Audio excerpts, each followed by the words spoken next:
Hey everybody, just Walter. Saturday, beautiful day. Baking soda don't feel too bad for me because if you look, the robin's got some nice green grass again, and it's a beautiful day. And I said I should break out a new weapon of war for gardening. There it is right there.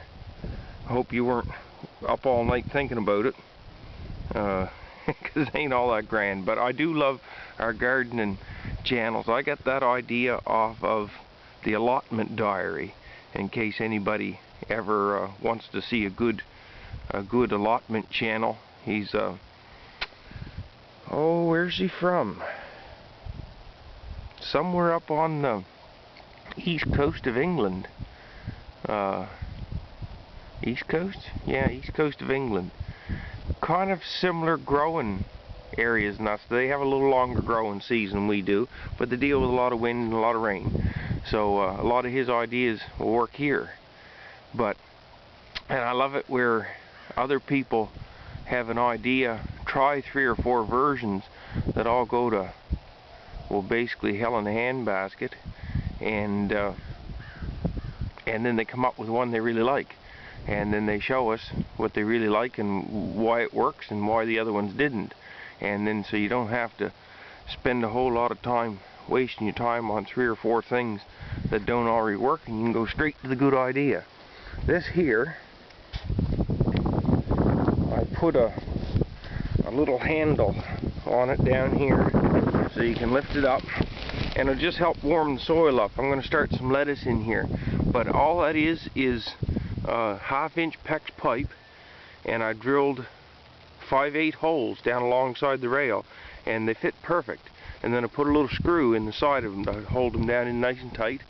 Put half laps on the corner.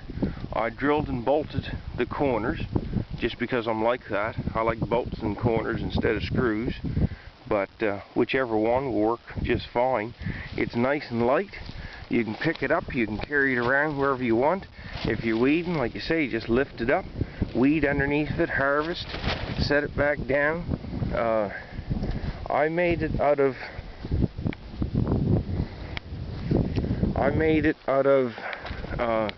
one piece of 2x4, and took the piece of 2x4, it's 6 feet long, and then the 2-foot piece on the end I ripped in half, and that makes the 2 end pieces. So the thing I liked about the 6-foot one, it's not too heavy. You can pick it up and move it around quite easy. The other thing is, when I'm all done with it, in say the middle of the summer, I won't be using it. It'll be used early in the spring and then in the fall. But when I'm done with it, I can hang it up in the basement or in a shed or wherever. But it's not too tall that it won't fit inside. So I think that'll be a handy little thing. I've been trying to get lettuces starting a little earlier and growing on a little later into the fall. So I think that's going to be a great little weapon towards that. If you notice here in New Ross, there's no leaf out on any trees yet or anything like that. If you seen my video the other day, we're not that far from snow. But I did notice the maples are just starting to bud.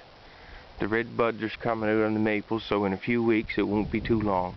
I notice on the apple trees that the trees are starting to bud up a little bit. Oh, for Kent and all you fellas, I'll take a little walk down through the orchard. I know John Trout, he watches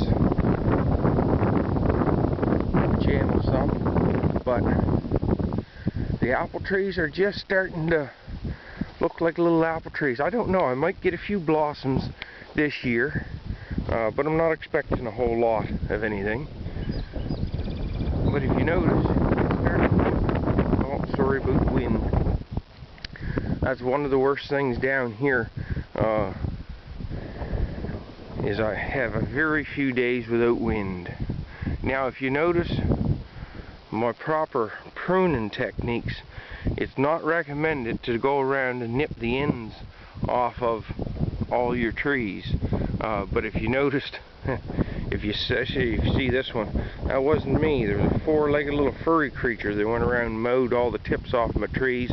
Some ones like this, they broke and were quite ragged, so I trimmed the end up a little neater. And for Dale, we were talking about cherry trees. That's the cherry tree that I had.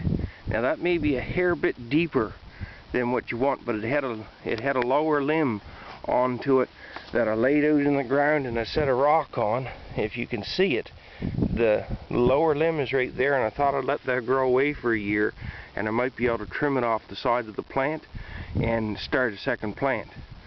That's just me being a frugal Nova Scotian maritimer, I guess.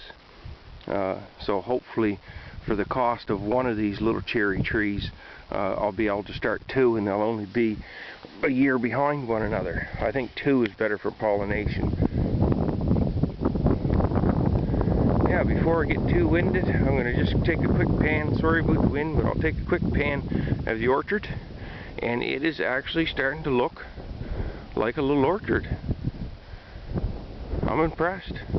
Some trees really want to grow into a tree, and then some trees, like this one, I've been fighting to try to get him into a tree. That bottom limb on over there, I'm not going to leave him, but I already took a major limb off him to try to get it shaped like a tree. So I'll leave that one for this year, and then this is probably one of my worst ones. Boys, he's just been wanting to grow like a bush. I'm desperately trying to get him to grow like a tree, but what a curse he is. Anyway, have a great one.